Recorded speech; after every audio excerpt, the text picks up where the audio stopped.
They're so juicy. I'll give you the real quick story on a non-performing loan that we bought in Memphis. And this one's the one that's nearest and dearest to my heart because it was the very first one we bought. We still hold it today. We've had it for about 3 years. It was a bank selling the loan.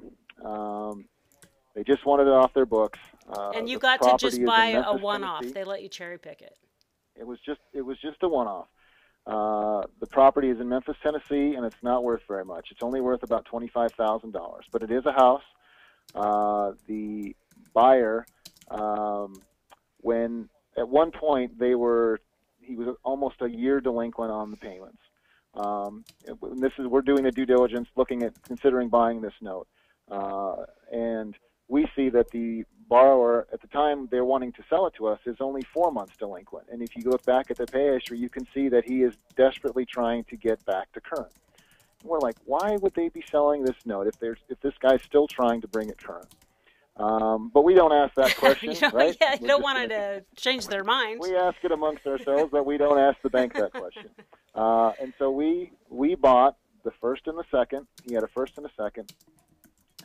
Combined balance just over $60,000. Again, it's only on a $25,000 property, and we paid all costs inclusive $3,327 for that loan.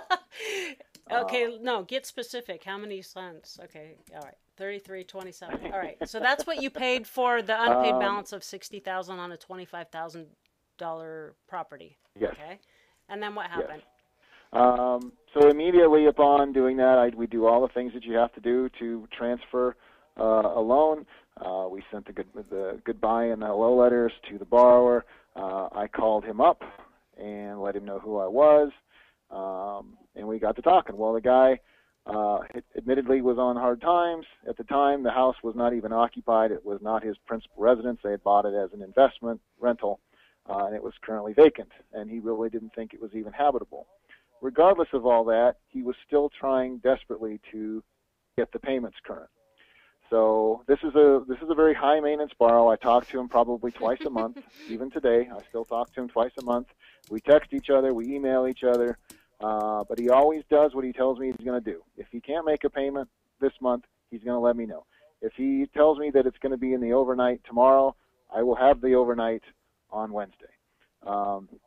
He always sends his payments via money order, which is fantastic because I don't have to worry about a check bouncing. Right. And he always sends it FedEx. I don't ask him to, but he always does. It always arrives FedEx. It's always the same amount. And in 2012, I've collected 12 payments from him. In total, I have collected 26 payments since I've owned the note. I have collected 4 or 5 times what my original cost basis in the loan was. Okay, so let me put a number to that. How much have you collected dollar-wise in the last 2 years? Oh, I don't have. I'd have to pull up the pay history. You said 2.5 I can tell you this. 10,000. I put in a cash flow.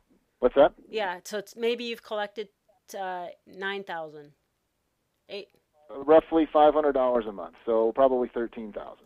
Oh, gee. Roughly. We have the return since we've made that investment. I figured it out last month just out of curiosity. Our annual return on that is about 195%. That'll do. It's okay for you could keep family text, your text plan going. It'll pay for that. That's right. So, and the other one that you were talking about was just a small land parcel that we bought. We buy a lot of land parcels that the banks don't want. They sell them in bulk with the houses that they sell as REO, and we buy the land because the company we sell a lot of the REO to, they don't like land, so we pick it up for very little. Give me an example. And just show me real. I'm writing down numbers. Okay, I'll tell you. And this is actually more than we usually pay for land. But we bought a property in Washington State, where I live, but on the other side of the state, over on Puget Sound, one of the islands out there. We paid $2,000 for a lot. That's the highest you pay? Well, we paid $2,000 for that one. We paid $2,350 for another one that was in the same neighborhood.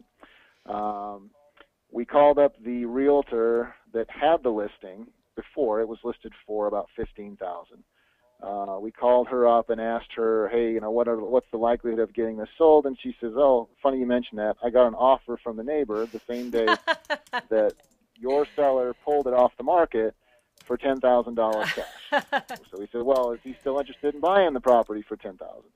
Sure thing, he is. Okay, so, you paid $2,000. You paid the realtor how much? Paid the realtor $1,500. Now, the reason this deal isn't as good as it may sound is that we found out there were about $2,600 in delinquent taxes on it, and it was a completely it was an anomaly. Usually, this seller is very good about keeping the taxes current, but they had sent it for the wrong parcel and it never got corrected. So we were kind of stuck with that, but. Essentially what we did is we sold that property, and what we got back effectively moved our cost basis for both loans down to zero. So we only have one of the two properties left, but our cost basis on it is zero. Well, wait. I just lost you on what that meant. I mean, you mean you got enough profit even from this deal that wasn't nearly as good as you had hoped to pay off it and the other one that you'd purchased? Right. So now you're holding that other one, and you own it free and clear. And what are you planning to do with that? It's listed right now for $15,900. It's a little bit better lot than the one that we sold for $10,000. Okay. So I mean, you guys are way more than doubling your money on these little land things. Just to give you an idea.